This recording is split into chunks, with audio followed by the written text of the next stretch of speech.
Yes, hello and welcome back. It's a Celtic World, a YouTube channel and podcast that celebrates the fact that Celtic have fans all over this great big planet, and that's reflected in the people we have on the show. From Bears Den to Barbados, Toll Cross to Timbuktu, wherever you happen to be watching from, you're very much part of a Celtic World. And part of the Monday night show, a very regular feature, is the very regular Stephen in Sydney. How are you doing, Stephen? Yes, very regular indeed. I like to monitor my diet to make sure that remains the same. So, yeah, I'm doing good, mate. I've just been out walking with my dog. It's a beautiful evening on Sydney's northern beaches. So, yeah, great to be here. Looking forward to a good chat. Well, I'm sure the viewers are very keen to know more about what you just touched on there. So tell us, are you like a post-breakfast kind of guy? 11 o'clock in the morning, like clockwork. Very good. Regardless of where I am or what I'm doing. Oh dear. That's a terrifying thought. Brian, we'll spare you the indignity of telling us your digestive issues and just say hello and welcome to Monday nights as you're becoming a bit of a regular yourself here. Yeah, it's always good to be regular. As Stephen says, no matter where you are, get the RH. Sorry, But yeah, good to be here. Another 3 points, and looking forward to the show and the preview of the Bayern game. Really excited. It's really ramp it up here. Prime've got the game on, and there's lots of interviews, Martin O'Neill and Brendan and stuff. So they're really going for it, and they're coming at the angle of upset. So who knows? Maybe it's a already agreed result.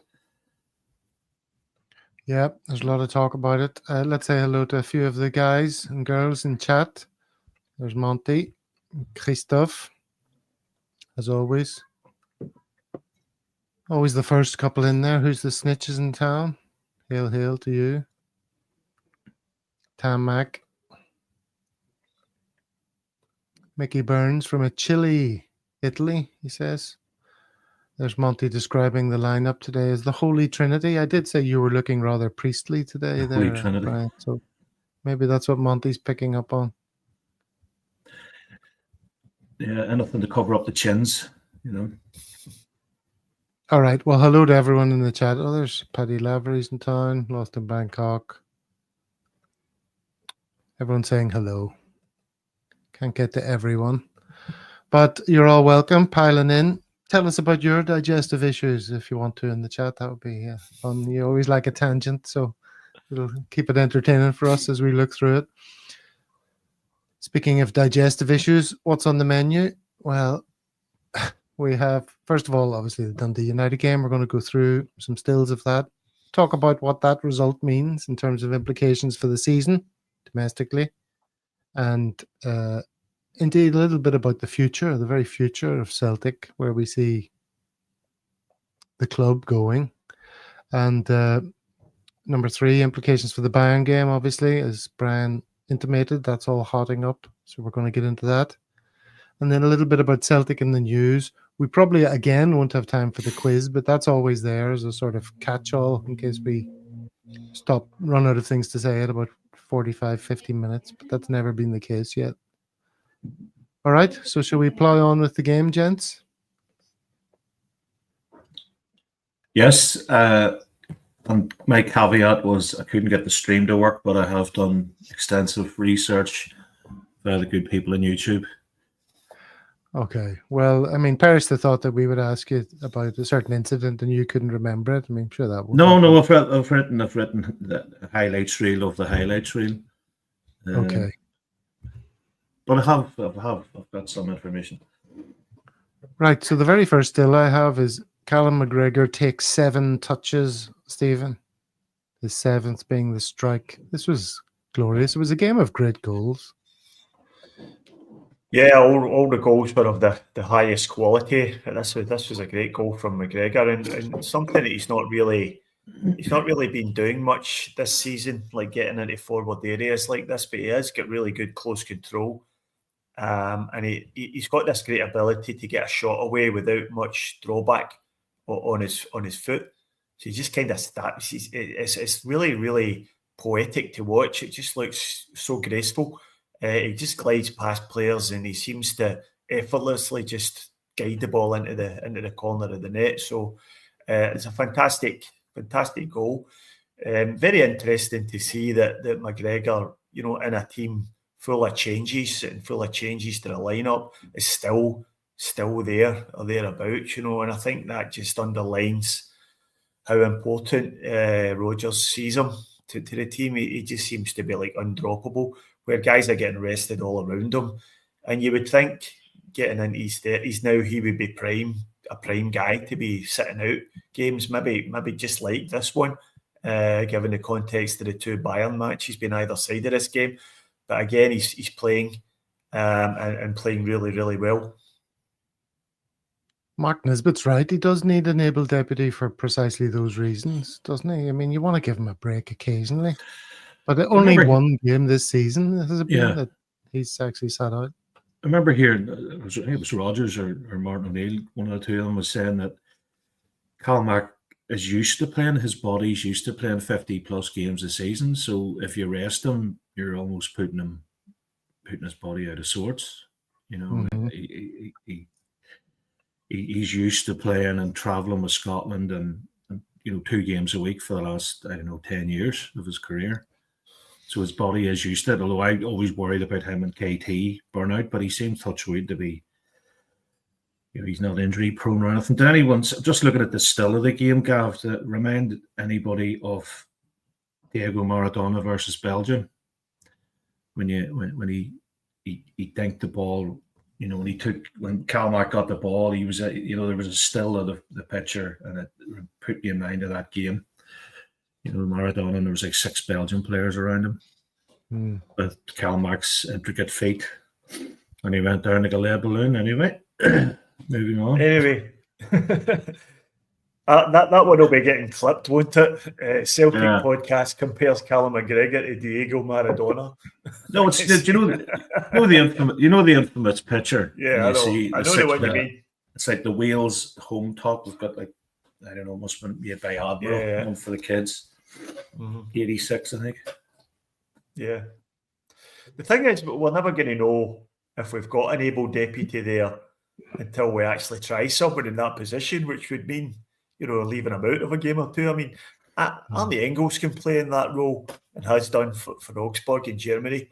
Paulo Bernardo, I dare say, could play in that role as well.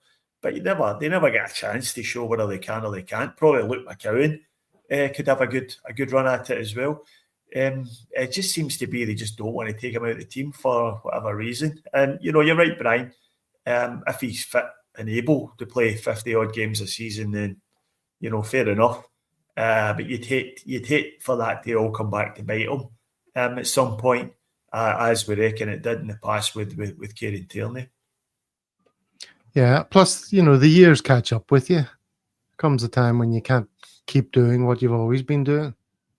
Like I played yesterday with a bunch of 10-year-olds, a game of futsal, like indoor football. And then I climbed a hill this morning and I'm in extreme pain most of everywhere. So that's not ideal. He nearly did it all again a couple of minutes later, didn't he? Schlup. Look at the amount of them around him there, Brian. To your point. Schlup. I thought Schlup and Jota had hit really well, or worked out really well. Going down the left-hand side, so Schlup into Jota, Schlup, Cal. Schlup, Jota. That's hard to say. But again, he whistled it past the right post, using the right peg. Again, there's 1, 2, 3, 4, 5, 6, 7, 8, 9 players around him. Dundee United players.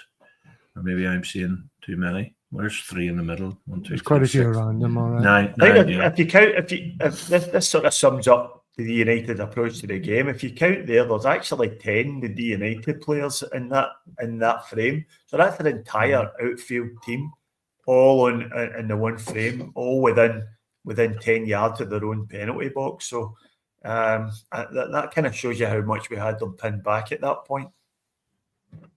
And you would think with so many of them pinned back, it would be hard to make a breakthrough. But Jota found a way, didn't he? Oh no, this is the Schlupp shot actually. 33 Yes, minutes. he'd There's hit it with the 7 of left. them now. He hit it with the left peg, and it just whistled past. I thought his positioning was very good. He seemed to be in the right place at the right time. You know, he didn't go too far forward or too far back. I thought his positioning, you know, whenever you see Taylor taking a shot up there, and then you know, the away team hit the break or something, you know. But I thought his positioning and his link-up play with Jota was fantastic. Monty saying we need a proper dirty bastard in midfield, like a Steve McMahon. Can't stand Steve McMahon. You know, he's a big presence here in Asia, or has been down the years on TV. You know, doing TV punditry. And a few people I know who sort of work in that field reckon he's as dislikable in real life I can as he imagine was so. a player. Yeah. Thing is, I don't agree with that at all, though. You know, the days of big dirty bastards in midfield are long gone.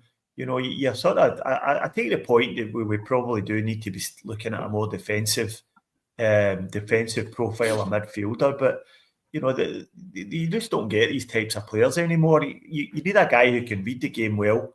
Yeah. You need a guy who can break up attacks, and you need a guy who can transition the ball from defence into the midfield. And that's the qualities you want in a really good defensive midfielder. But it doesn't need to be massive. It doesn't need to be dirty. It doesn't need to be flying 2-footed into tackles, because you know that's the last thing we need, because we'll end up playing with 10 men every other week. And that's difficult when we're playing with 12 with Dyson counting for 2. So you don't want to lose that. Yeah. But sure, I mean, who's been sent off for us recently? I mean, Dyson, no one else. Nobody for a while. We don't get anyone sent off. We're not that type of team. It's just he's so fast. Just to go back to that point, as Monty says, not necessarily a hammer thrower, but someone with a real physical presence. You can have both physical presence and do all those jobs that you were listing. But we've still got plenty of players who can make a difference. And Jota was on form. Here's a beautiful cross, laying it on a plate to Aramida, who heads it down, does everything right, in quotes. But unfortunately, keeper saves it with his feet. Ida does do a lot of things right. He just seems to be, you know, unlucky, or he's just not quite converting as many as he could. Do you think? Well, he's five goals in 5 games now, so I'm not really sure you can criticise that too much. I think that his goal scoring record since Kyogo left has been excellent. I think pretty good. But if he got the rub of the green, he could have had 10 goals in that space of time. Yeah, but that's the same for any striker, though. You know, as you say there, he has did everything right in that chance there, and a absolutely beautiful piece of play from Jota, who's just absolutely killing it for us at the moment. And if that's us still to hit top speed. And then, you know, I'm really looking forward to what he's going to bring to the party in the weeks and months to come, because yesterday or the day before, Saturday, he was absolutely unplayable. He was going inside as he did for his goal. He was going outside.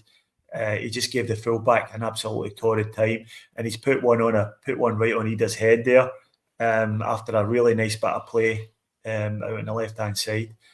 And then this one here where he's found the bottom corner after coming inside, and he's just bringing so much to the team, to the point where, you know, we've got the excuse at the moment that we can leave him out because he's still finding his way into fitness, but that's not going to be the case forever. You know, Jota, the quality of player he is, there's no way he's there to sit on the bench. You're never having a player like him on the bench. He's a starter, and that's going to perhaps force a bit of an issue with what we do with Daizen Maeda, and might end up playing through the middle a lot more than we previously envisaged. Yeah, or than Brendan has said also. Yeah. Brian, you're about because to we need to find a place in the team for Jota if he keeps on playing like that. No, I was just thinking that the anxiety in the game has been removed because we're getting these early goals. We're getting into games 2-0 up, obviously Champions League aside. So Jota does score. He's a big game player. He doesn't need 4 or 5 chances.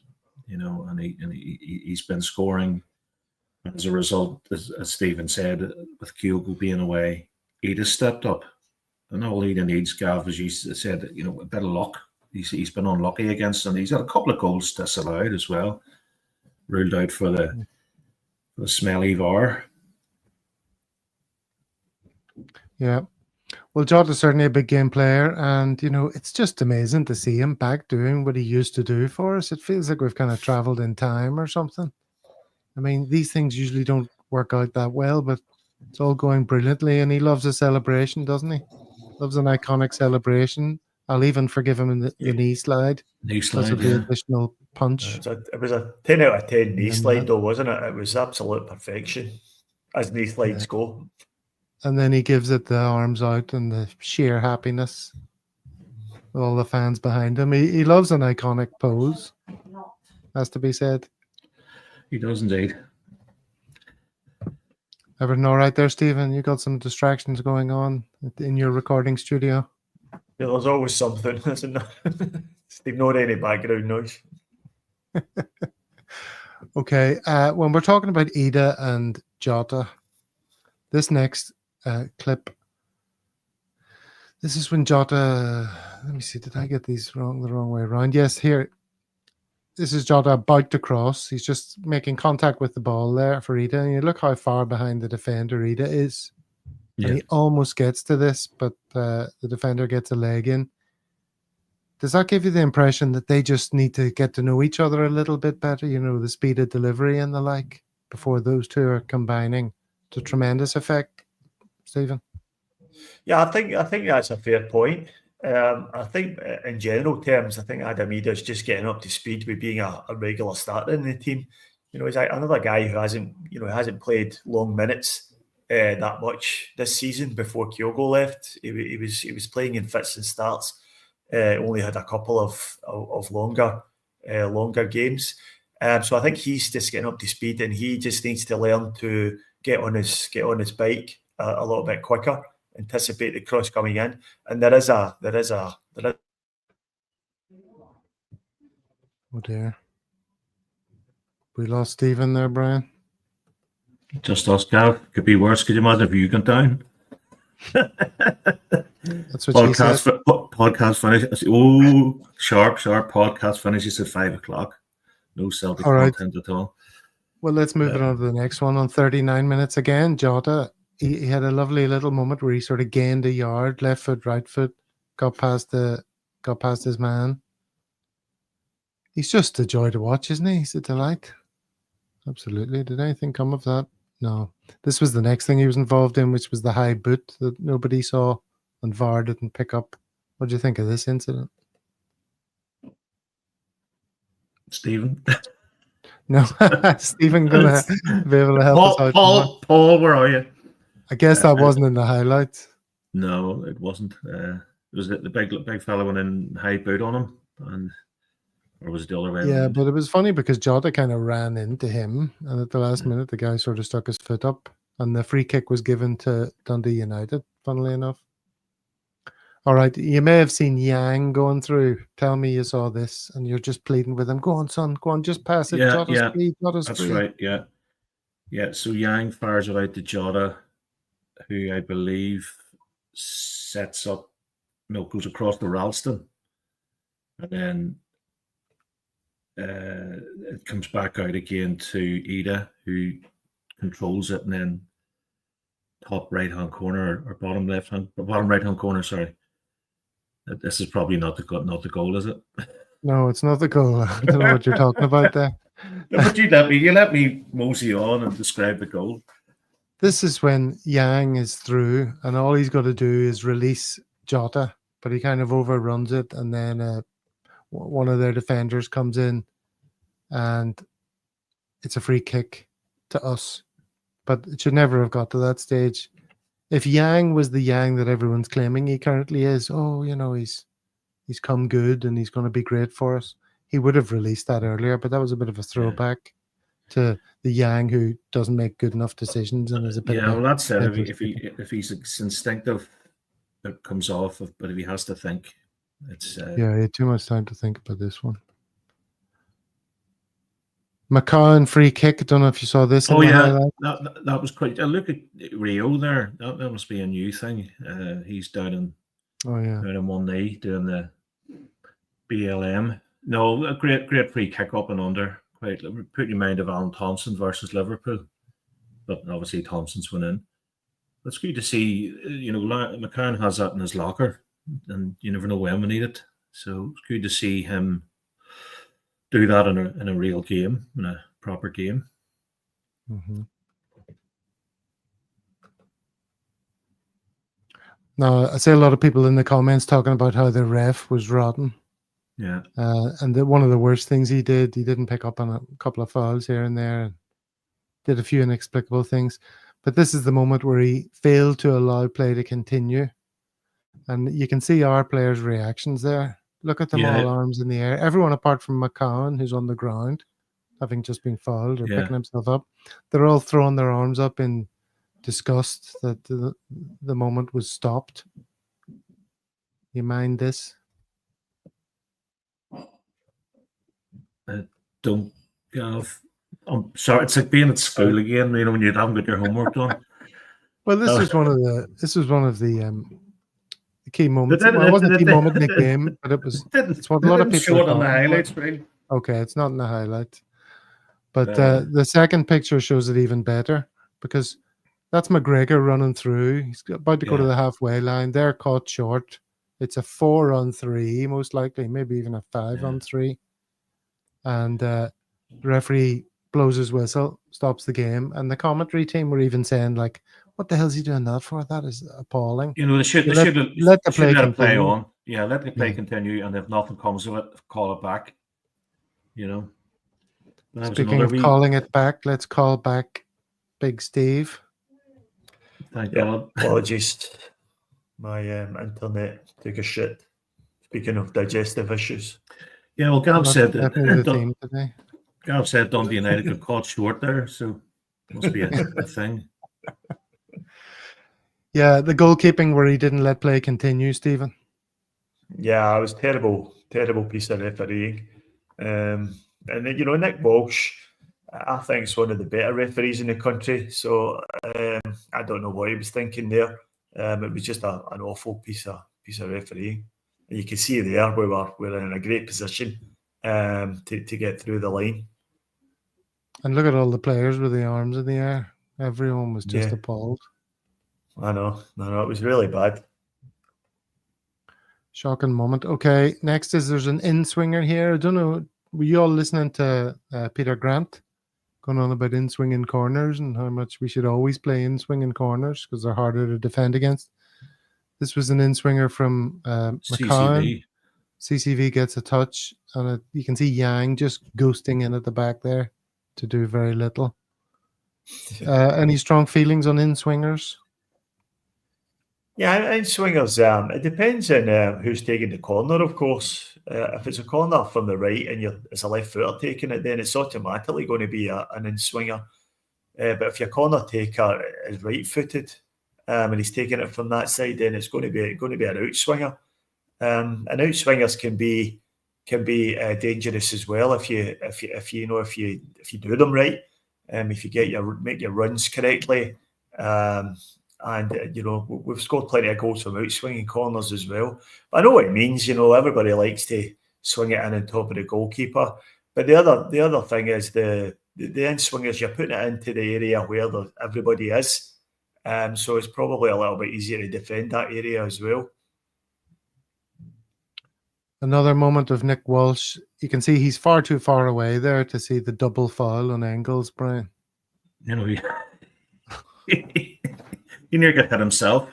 I've just realised something, Gav. And how long are we doing it? How long are you doing this podcast? A couple of years? We're in our second year, so feel free to subscribe and support your fellow Celts. At the top of each still, there's like a wee intro. Did you notice that, Stephen?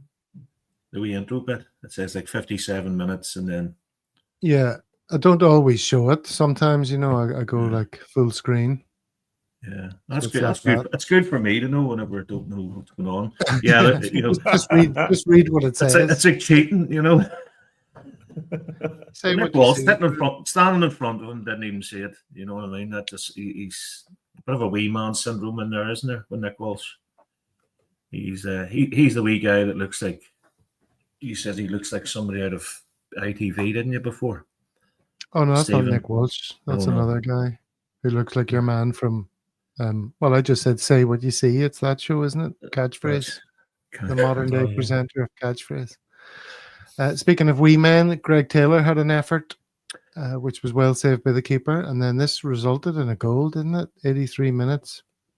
Bounced out. Oh yes. Then defender plays for foul. You can see it says at the top of the screen. Defender played for foul with Ralston, and then he's going to live to regret. He lives to regret that choice because the ball ends up at Adamida, and what an amazing finish this was! My God, gotta love that. Yeah, an absolute cracker. Particularly since his first touch wasn't the best, and it got away from him a little bit. But he just managed to wrap his foot round about it and absolutely laced it into the top corner. So an absolutely great strike.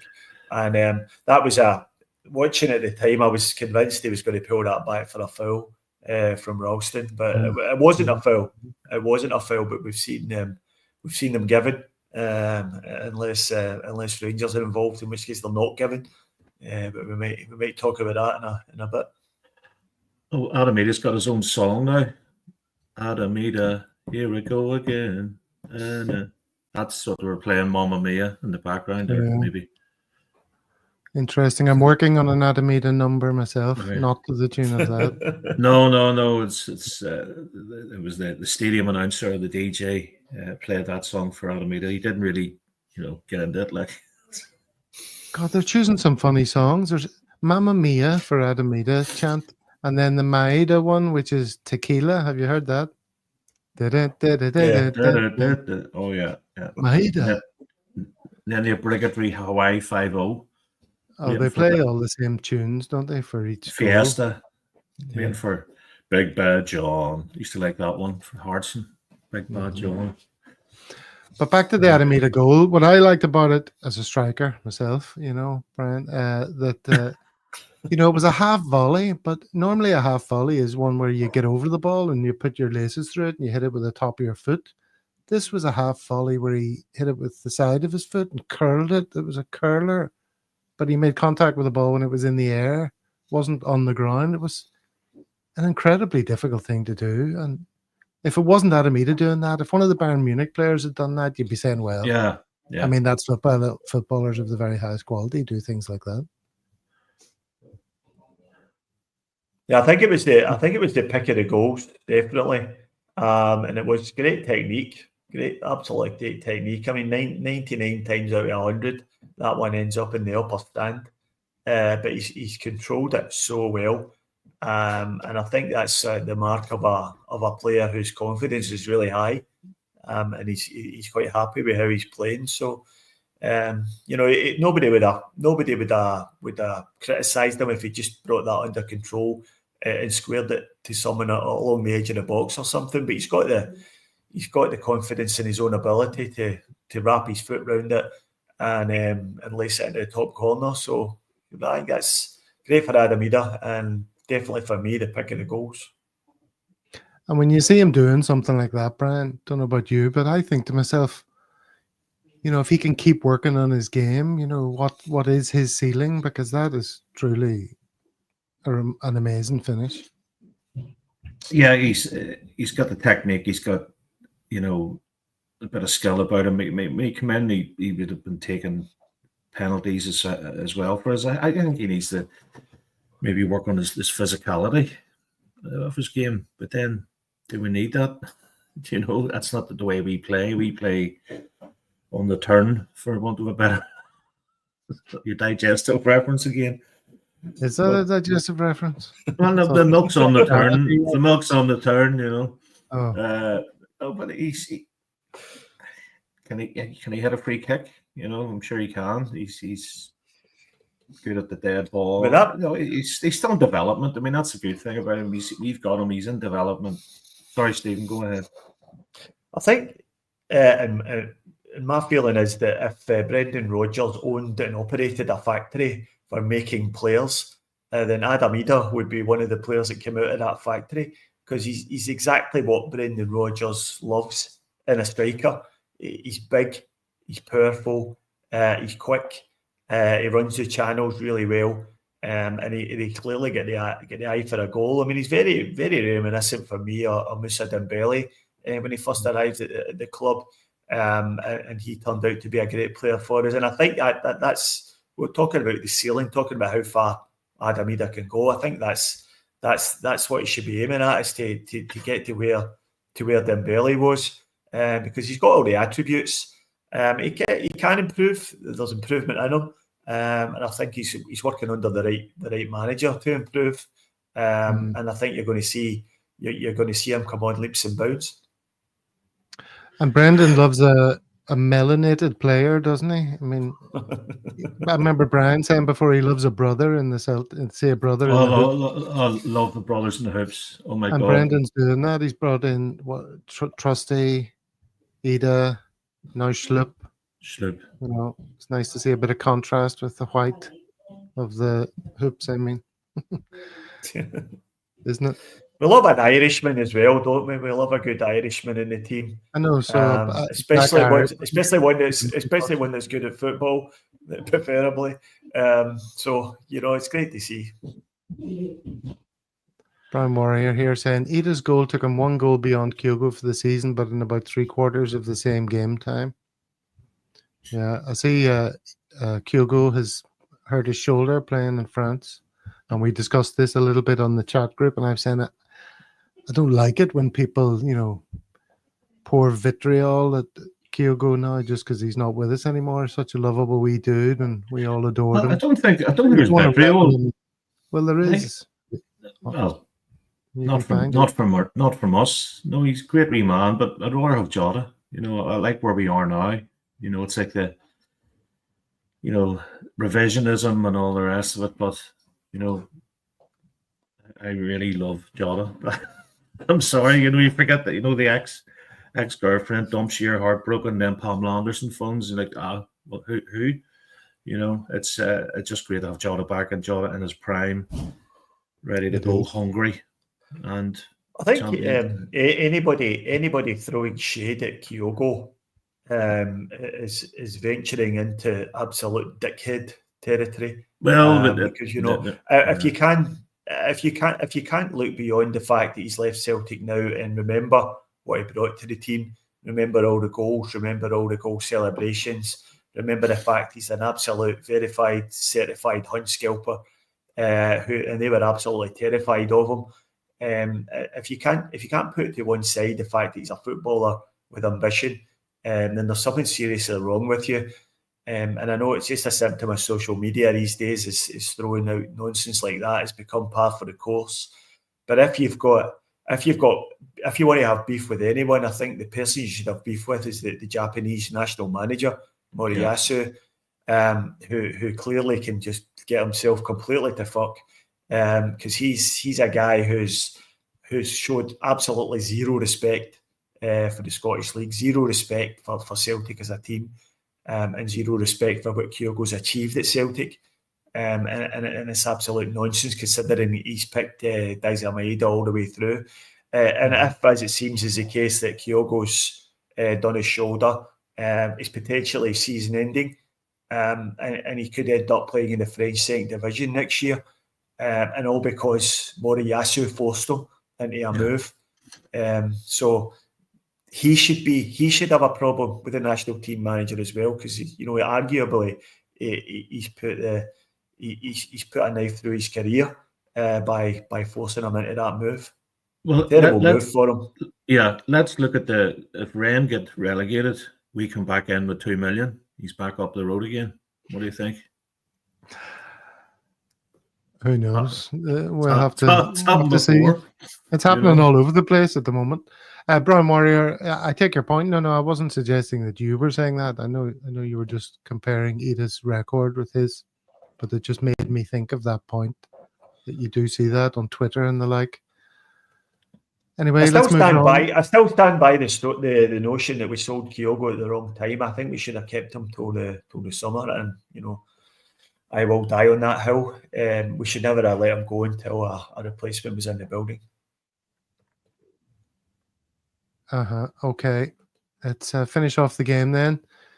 86 minutes, back heel Maeda to Taylor, just to help Brian out there. And then Taylor had a shot, but it was blocked. Quite a few things happened at the very end of the game. Trusty hits outside of the post from close range. That was quite exciting. And Johnny Kenny nearly getting on the end of it. Yeah, he did get substituted after he scored, didn't he? He didn't see much of Johnny Kenny, though, to be fair. Didn't see much of that. Well, he wasn't on for very long, but that was his closest moment, I think, there. So, a fantastic performance, you have to say. Great goals, dominated everything, possession, shots on goal, shot attempts, 15 corners to us, 0 to them. So, real dominant display. Domestic dominance continues. Let's talk about Jeff Schlupp then. I made a point somewhere on social media the other day saying, like, why is everyone falling over themselves to try and praise him? We haven't seen enough of him yet. That was his first sort of full game, more or less. Or did he stay on all game? I'm not sure. But we saw plenty of him in that game. And there was plenty to like, wasn't there? He's a good player. Yeah, I think he's a definite upgrade on Taylor. And I think if he continues the way he's going just now, then there's potential to keep him for an extra season. He's out of contract in the summer, so it wouldn't cost us any transfer fee. And we would just have to negotiate a contract with him. But I think he's just far better than Taylor in terms of he's a better defender, and he seems to be more physical, which is something Taylor generally lacks, especially against better teams when he's targeted. So I think he is definitely a step in the right direction, and I hope he gets a start. I hope he gets a start against Bayern Munich, because when he's in a team and when he came on against Bayern Munich, or when he's come on in games in the past, you can see that whoever's playing in front of him, like whether it's Jota or Maeda, they've got less of a defensive responsibility, and they don't have to babysit Greg Taylor as much. I think Schlupp's a very capable defender, and I think that would you would get more out your left winger with Schlupp in the side over Greg Taylor. Vincent Kompany will have been identifying the fact that Taylor is the weak link and the target, the left side. I don't think Schlupp will start. I would love to see him start, but I think Brendan's going to go with the same team again, and that's me being Mr. Conservative. I would love to see Schlupp start. I'd love to see Jolla start and play Dyson through the middle. But I think he's right. Yeah, I think he's just going to go with the same team. He played Taylor, and let's try and stay in the game to 60 minutes and then change it up. But who knows? I mean, I think going to what Mahesh is saying there, I think if I agree with what he's saying there. I think if Schlupp had started the game at Celtic Park, I don't think we lose that first goal just before half time. I think he defends that situation far better. So I think for me he has to start. But I think you're probably right, Brian. He does like Taylor, and the fact that Taylor's been in the building all season, and Schlupp's just probably just building up his match fitness, might see Taylor getting the nod. But we've seen from Jota that he hasn't played a lot of football recently, but he looks the part. So let's hope that Schlupp can follow the same profile. I was going back there to try and find more comments about Schlupp, and I think I picked one that was actually about GT there, as Bobby is pointing out. But yeah, it's an interesting debate. Even Monty agrees with Mahesh for once. That's nice to see. Look, we're just one big happy family, Celtic fans. We agree on everything, lads. All right, well, so that was the game. Is there anything else we need to discuss before we move it on? The Cal Mack goal, did you hear Peter Grant saying that Luke McCann makes the dummy run? And then he said, oh, we can't say that anymore. What does he mean by that? Like, you can't say the word dummy anymore, as in dummy run? What's he talking about? Surely that means dummy as in fake, not as in stupid person. Yeah, that's how I was like a dummy, like a mannequin is a dummy. Like a mannequin, that's, yeah. Or a dummy tit, Brian. Dummy tit is a fake tit, not a stupid tit. Is it? I think maybe Peter Grant. Peter Grant is a stupid tit. Aye, that's it. That's me bad from Mothercare now. So yeah, no Grant. It's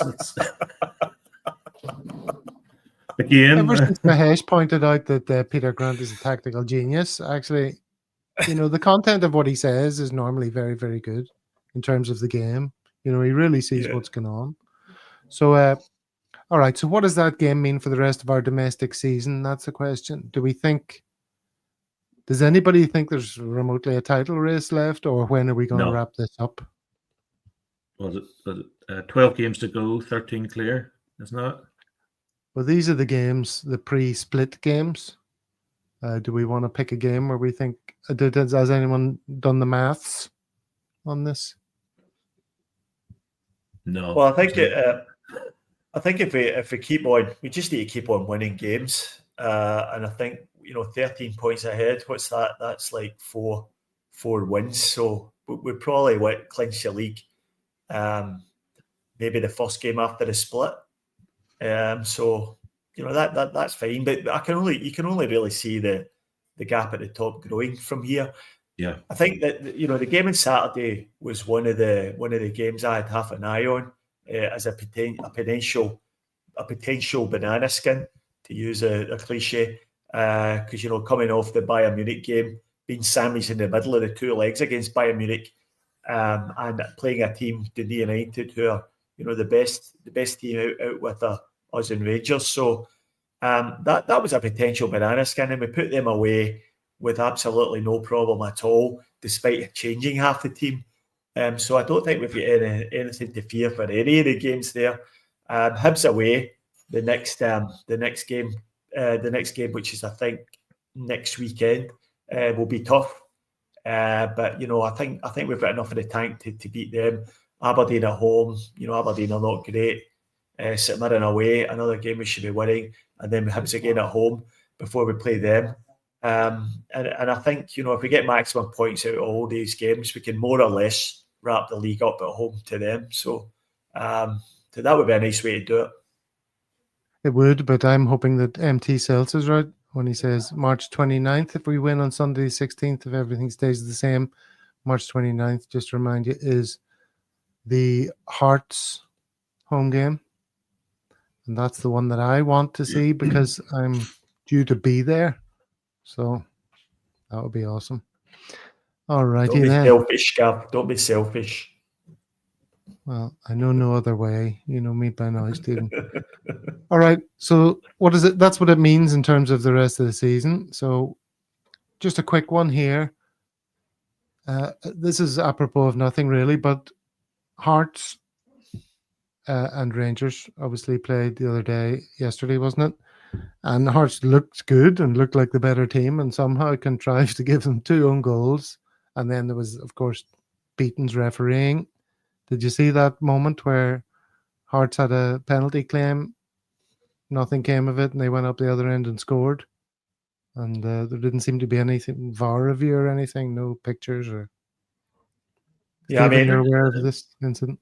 Yeah. So we're back to the story. We seem to be talking about it weekly now. A two-handed push in the back. When is that a foul, and when is it not a foul? If it happens to Cameron Carter Vickers and the other team scores from it, then it's not a foul. If it happens to Cyril Dressers against Queen's Park at Ibrox, then it is a foul and a penalty. And then if it happens to a Hearts defender, a Hearts forward by the Rangers defender, then it's not a penalty. So they're making it up as they go along. If it was a penalty to Rangers against Queen's Park, then it should have been a penalty to Hearts yesterday at 99 times out of 100. And the fact that wasn't even looked at by VAR was just farcical. And it made it all the worse by the fact that they've run down the park and scored straight after it. So terrible refereeing. And they've got away with one again. Of course, you won't hear their manager talking about that one. You won't hear him saying about how the whole of Europe's talking about the fact that a penalty wasn't given there. But that's, all season long we've heard about how, we're getting the benefit of referees. Talking about Nick Walsh earlier on, he's one of the referees that they're constantly pointing the finger at for giving decisions to Celtic. And he had a bit of a shocker yesterday. So definite penalty, and it should have been given. It definitely should have been looked at by VAR. As Maestro says here, even the Huns are raging. They won yesterday. A quick look at the Sevco YouTube channels, and they're all saying, "Yeah, we won, but we didn't deserve to. We were rubbish." Yeah. 2 own goals by the same guy, McCart, isn't that his name? Yeah. The son of Chris McCart, who's head of the Celtic Academy. Oh, is that right? Didn't know that. Mm-hmm. Well, when was the last time you heard anyone score 2 own goals in the game? Was it Jonathan Woodgate? Or was that just he came on, own goal, and then he got sent off? Remember for Real Madrid? Yeah, that's what he did. But did he score 2 own goals? Or no, just one, I think. Then sent off. On Duggery. Yeah. But speaking of good players, we could bring in, maybe in the summer, if Schlupp, his wages might be an issue. It might not be possible at all to think of him as a long-term purchase.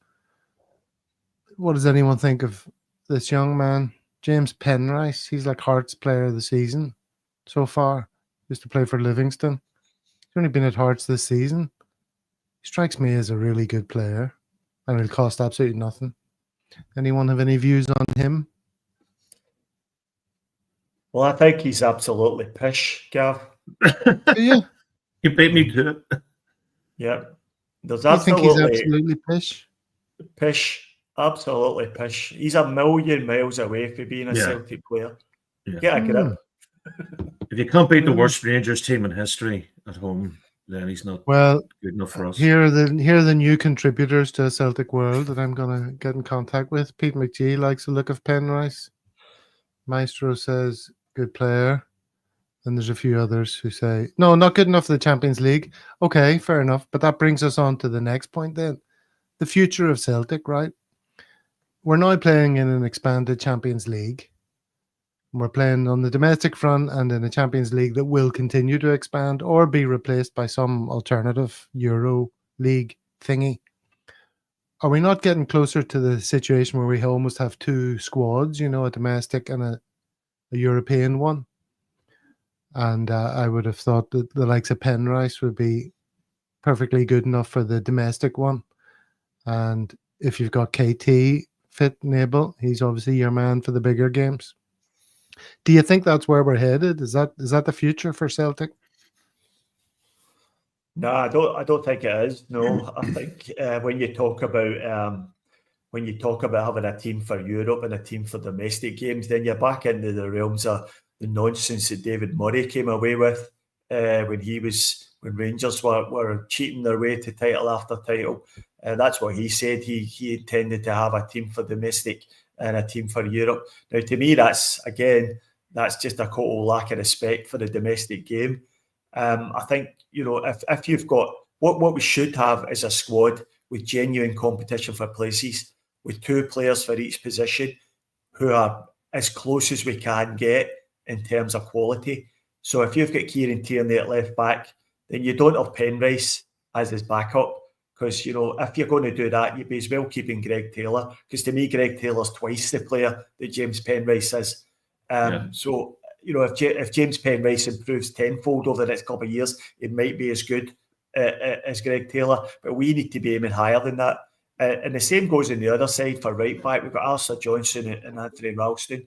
We should have a player like Ralston, no harm to Anthony Ralston. He's having a great season and he's putting in some great performances. But we need a player closer in terms of talent level to Alistair Johnson. And across the back 4 as well for the 2 centre halves. And I think, when Cameron Carter-Vickers drops out of the team, there is a drop-off in quality for who comes in behind him. And that's, again, something we need to address in the summer. But this notion of having a totally different team for domestic games is not for me at all. I accept the notion that we need a bigger squad if we're going to compete on all fronts. But I think you've got to show enough respect for the domestic game to play your best players when possible in domestic fixtures. Well, Penrice seems to have sparked quite a debate in the comments. And he's polarizing figure. Some saying definitely he's an excellent player. Mahesh among them. Others saying he is pish and enjoying me being told that I'm talking pish. From Stephen. Be James Hooseface. Do you have a view on him, Brian? I'll be honest with you, I don't know much about him, but I would rather promote from within than go and spend 300 grand on a guy who's 26 and is playing in a really bad Hearts team. You know, I'd rather have Mitchell Frame or one of the kids come in than just waste money on an average left back from Scotland. Yeah, that's absolutely bang on, Brian. We've got Mitchell Frame, who's got good big raps on him. We've also got Matthew Anderson, I think, who's on loan over in Austria at the feeder club we have over there, whose name escapes me right now. So we've got left backs in the system who maybe just not quite good enough at the moment to challenge for a first team spot. But that's where we should be looking before we look at guys like Penrice. Because when you talk about European games and European squads, we have to look at the homegrown player quota. We have to have a certain amount of those, and I think we should be looking at our own academy first before we start looking at guys like Penrice. Is Adam Montgomery left-sided? Yeah, yes, yeah. Yeah, he was playing. He's on loan to not Queen's Park. He's actually on loan at Queen's Park. He was actually the guy who gave the penalty away in the last minute of the game against the Huns. So that was Adam Montgomery. The sweetest plum. There we go. Gives a penalty away and then the score. And then the miss, sorry. There we go. All right, so the Bayern game, what does it all mean for the Bayern game? We've talked about it before. The two big issues being left back and up front, I guess. Yeah, but that's the two decisions he has to make. He has to, is it Taylor or is it Sloop? And is it Jota on the left with Maeda through the middle, or is it Maeda on the left with Ida through the middle? And I think, as I mentioned earlier, I think one decision informs the other. I think if he picks Taylor at left back, he has to pay Maeda on the left, and that means Ida's through the middle with Jota missing out. But if he goes with Sloop at left back, that opens up the possibility of playing Jota on the left with Maeda through the middle, and that's what I would like to see. I'd like to see us mixing it up a bit from last week's game when we started with Ida. Our best part of the game was the last 20 minutes when Maeda did move inside, and I think we should be trying to replicate that as much as possible. Very, very difficult game, and one that we're very, very unlikely to win. Let's be honest, but we have to give it a good red hot crack, and I think that's the best way forward for us at the moment. I mean, the last 25 minutes of the first leg, if somebody said, well, we've got two each, you would have been saying, yeah, happy days, but I can't see Rodgers changing it. I think if we're in the game with 20 minutes to go, and those guys will come on. My worry is that a Taylor mistake or something happens and it's 3-1. It's almost not achievable. But if it was me, which is not me, if it was me, I'd go all gung ho, stick Dyson through the middle, stick Jota on the left, and play Sloop, and then just go for it, and then see where we are after 25 minutes, and if we're 5-0 down, then you can play it safe. But fuck it, you have to excuse my friend. You have to go for it. Like, but this could be Rodgers getting a move to like a Barcelona or somewhere like that, or PSG. I know he's not going to stay forever, but if he pulls off a result like this at home, I think I put a bet on us winning 2-0. I've put a bet on us winning 2-0. No, it's not going to come in because I've put a bet on, but I think if we're in the game 1-0, we'll get. You have to dream. Frick it, it's 90 minutes away. 90 minutes of football, 93 minutes of football for us to win 2-0. Considering we've had hopefully we've learned a few lessons from the first leg. A lot of people are kind of scoffing at your managerial appointment, I imagine. there. But like stranger things have happened. This guy went from relegating Burnley to Bayern Munich. Yeah. I don't rate him at that's all. An insane move. I don't rate him whatsoever. So we'll see what those two do when he's they face doing the each House other. of Hun, the House of Hun stance. So he is. I'm going to have to use that picture in the future. Like get a picture of somebody bending over and superimpose it in front of that for a bit of comedy value. Yeah, can't wait to see what happens. Very exciting. A lot will depend, says Mahesh, if Bayern come out and press hard. If they do and Celtic stay close, Celtic have a chance late in the game as Bayern's momentum might fall off a cliff. They had a poor result, didn't they? A 0-0 nil the weekend. Leverkusen. Yeah, Leverkusen gave them a bit of a chasing as well. They had very little possession and spent a lot of the game on the back foot. But it was a game that Leverkusen really had to win. So they did take the game to them. But Leverkusen were by far the better team in that game. So look, we shouldn't be scared. We shouldn't have any fear. I think RB Leipzig are sitting about fourth in the league, fourth in the Bundesliga. So we beat them fairly handily at home, and it's not impossible. And if a few things fall in our favour, I think we can win the game. Who's the manager under pressure? Who's the manager more under pressure? Company or Rodgers? There's no pressure on Rodgers. It's all zero pressure on Rodgers. Could you, Yeah. If we write or if we if that Kuhn goal goes in, but if we replicate that, that Bayern crowd will go quiet. You know what I mean? There was an interview the other day with Cameron Carter-Vickers, and he basically let out the bag what the game plan's going to be, and he basically said they were just going to keep it tight and try and replicate what they did at Celtic Park and take the game into the last 20 minutes again. And if they're still in touch then maybe open up a bit and try and nick a goal. So from that point of view, this is probably why I think, we would be better going with Schlupp as a starter, because, I think if you put Taylor in there, there's always a chance that he's going to get caught under a ball or he's going to get physically dominated and we concede. Because if we concede an early goal, then it could be a really, really long night.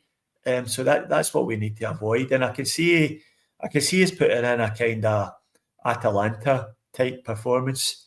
I think that's what Rodgers will be hoping for. When we really have a really great defensive setup, and that was a game where Valle played in front of Taylor. So this is why I think he might go for Schlupp, and I hope he does. Oh, that would be great. That's what everyone wants, isn't it? That's what we all want. Yeah, go for it. It's so exciting. Could happen. All right. Well, let's look forward to that. That's happening Tuesday night. Today is Monday. It's on Amazon Prime for anybody who struggles to watch it. And they've been doing a lot of they're advertising on Spotify, they're advertising the radio, but they're that song "Making My Dreams Come True." It's like out of Step Brothers, and it's Kenny Loggins or something. I don't know who sings it, but they're really honing in on the fact of positivity for Celtic and all the rest of it. Just hoping to God something happens. I did have a song, Tam Mac. I was just going to play one for old time's sake, but we're very close to the hour here. Go on, get it on. All right. Well, it's apropos of absolutely nothing, and we haven't played it in ages, but it's kind of where the Celtic karaoke all began, and it was the Carl Starfelt song. So it's not very long, so we'll whack it on for you. Carl Starfelt rising to the sky. He heads away the crosses and he's tackling in slides. Starfelt rising through the sky. He plays upon the left side, but he's better on the right. Celtic Carter-Vickers loves him, and his parents love him. Even Jacinta loves him. Starfelt rising to the sky. He heads away the crosses and he's tackling in slides. Starfelt rising through the sky. He plays upon the left side, but he's better on the right. Celtic, Cardiff Vickers loves him, and his parents love him. Even Jacinta loves him.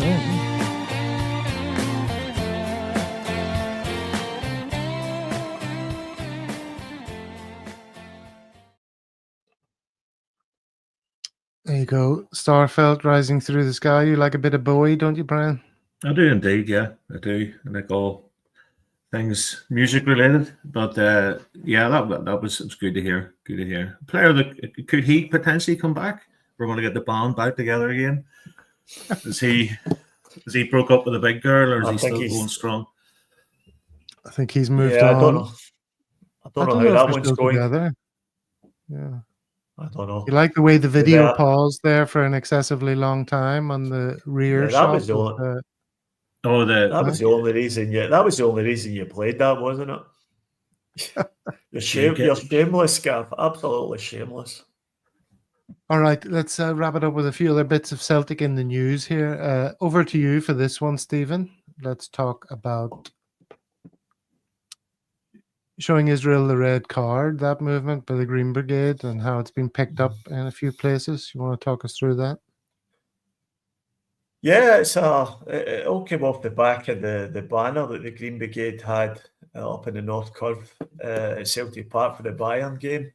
And it seems to have kicked off a bit of a global campaign with similar types of banners appearing literally all over the world, from places like in Europe. There was some in Italy, one in Germany, down to places in South America as well. And even the Hibs fans had one at their game as well. So I think, if you take the politics out of it for a minute, the engagement this is generating for the club is absolutely priceless. If you look at the amount of times these images are being retweeted and quote tweeted and shared around the world, the amount of hits that Celtic's own social media sites must be getting off the back of this, it must be phenomenal, and it's making a lot of money for Celtic. So it's another brilliant thing that the Green Brigade have done. I'm a big fan of the Green Brigade. I agree 100% with what they're doing here, and I think it's an issue that definitely needs to be highlighted. We should always be pointing out the hypocrisy of the football authorities if and when we can. So, fair play to them for doing this. And from one major issue, we'll go over to Brian for the next one. Now, Brian, before the show started, I said you were looking quite priestly there in your with your colour scheme and your cardigan and that. So maybe we should come to you for the next one. Celtic in the news for this reason. Yeah, I saw that on YouTube trying to make Tommy a saint, and his son was on, and it was Chris McLaughlin was on, talking about, I think there was a lot of Tommy's charity work come out after he passed, and he was a communicant, which for all those members of the non-Christian community, he basically taking Holy Communion every day, same as someone else we know. Jose Mourinho is a communicant, but Tom did a lot of work for charity, and I don't think they're going to make him a saint, but hey, why not? I love the man. Yeah, everyone loves the man. It's not a question of even those who are sort of balking at this whole notion. It's got nothing to do with the man himself. It's more, the issue. I mean, if to you all of this is real and important, then this is clearly fantastic news. Very exciting and very appealing, and you can see why some people are thrilled to bits about it. And we can be happy for them. No need to go spoiling people's fun, Stephen. But if it isn't your cup of tea, it might all come across as a bit silly and irrelevant, you might say. Yeah, look, I'm not. I don't think this is the right thing to be doing at all. For me, I mean, you all know how I feel about Tommy Burns. For me, growing up as a Celtic fan in the 1980s, Tommy Burns was an absolute hero to me, both as a player and a manager. And it was a really sad day when he passed away at such a terribly young age. But this notion of sainthood, I mean, come on. You know, when I was younger, you know, I was brought up in the church, and the process of making someone a saint was something that lasted for decades. I remember St. John Ogilvie, who was a saint that came out of Glasgow, and it took them years and years, and all sorts of investigations into miracles that were supposed to have been performed, you know, after prayers to St. John Ogilvie, and it took them so many years now. But now it seems to have descended into like an award you get after you die if you've led a good life, which unquestionably, you know, Tommy Burns led a really good life and was an absolutely brilliant guy. But sainthood, not at all. That's just nonsense for me. And it's demeaning to the man himself, and demeaning to the whole Catholic notion of sainthood. And I'm speaking as a bit of a lapsed Catholic now myself, but you know, I know what people have gone through in the past to make people into saints, and this isn't it.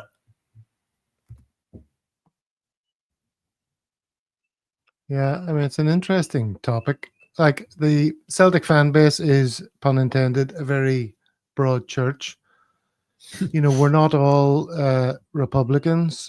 We're not all of Irish descent. We're not all What do you mean? Catholics. What do you mean, Gav? We're not Republicans. Well, not everyone who supports Celtic is. I'm more. I must be on the wrong show here. I'm not talking about our show. I'm talking about the entire fan base. Not everyone is exactly, you know, playing exactly the same game here, or comes to the club for the same reasons. You know what I'm saying? Gav, did you see Paddy Roberts has got a new career? Are you going to put what that was one that up? you sent through? What was that? I don't have it with me. The one time he sent a funny thing through. I can't remember what it was. The thing about the gay dogs. Yeah, Pat. There's a on Facebook. There's a thing called Charity Shop, SHITE, and people go around and they have a look at different things that you can buy. And I noticed this one. It was Paddy Roberts sings songs for gay dogs. Oh, that was it. Yeah, that was it. And obviously, it's not him; it's someone else. But I've started doing that, going around having a look at charity. I love charity shops. Charity shops are great. You can find all sorts. As you can see from my window, there's Beatles, and I bought that for £5. So there we go. There's a charity shops in where you live, Gav, Malaysia, or Tesco. No, there's charity shops. Well, bundle shops they call. I don't know if that's the same thing. Is it? Is that the same thing? Remember walking secondhand clothes and stuff. You know, when you walk into a charity shop and there's that sort of funky kind of smell. Well, I was in Barcelona last year, and I thought it was a proper shop. It was a charity shop, and you walked in and it smelled beautiful, all nice and aircon, and you know. So there we go. So we're going out on charity shops. I didn't see that coming, but no, I was trying to diffuse the St. Tommy kind of thing with the. You try to diffuse it with your songs for gay dogs, Brian. Songs for gay dogs, yeah. Pork I don't know how your mind works. I know. Gav, I don't know how my mind works, I swear to God. Well, it's been fun to peer into it today, Brian, and as it has been into Stephen's, and everyone in the comments, as always. Great chat, covered lots of subjects today. The big one, I guess, is the fact that, you know, we're staring down the barrel of what could be an absolutely fantastic night for Celtic if things go our way. Imagine just for a moment we got through this game. That would just be incredible. Well, that's a good point from Brian Moore. 1-0 penalties? No? What do you think? What's the permutations? We'll all take it. If Celtic get through this tie, if we win over in Munich, regardless of how we do it, it'll be amongst the biggest results and the best results in the club's history. It'll be right up there with the result in Lisbon, in terms of, you know, how big an impact it will have on us moving forward if we get into the last 16 of the Champions League. So absolutely massive, big ask, but that's what we're here for. And we're all here for it. Well, this has been This Week on Brian's World. Thanks for joining us. And we'll see you all on the next one. Thanks very much. Cheerio. Come on the hoops. Cheers, guys. Yo, lads.